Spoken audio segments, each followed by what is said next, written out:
everyone! Magandang hapon. So, for today's video, nagbabalik ako. Kumain nga pala kami ng aking pinsan. So, ayan. Kumain kami ng mang inasal dahil nagugutom na kami. At saka yung asawa ko, andun sa labas at nag-UC. So, ayan. Tatlo kami kumain yan. Yan sa asawa ko at saka yung pinsan ko. Siya lang ang pinakain ko sa halo-halo kasi hindi ko na kaya kumain ng halo-halo. Busog na ako. Pinapataba ko lalo yung pinsan ko. So, ayan, guys. So, ayun. Kumain lang kami. At saka, kaya ako, wala na. Ubos na yung kinain ko.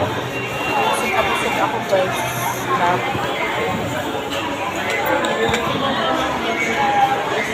Babalik pa kami sa, sa pinapacheck up ko kasi nag-antay lang kami sa result.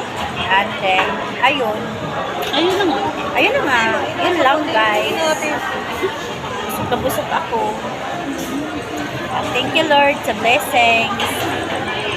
At saka, pag matapos na yung mga results ko, sa pagpa-check up ko, pupunta na kami ng Bohol. So, yun.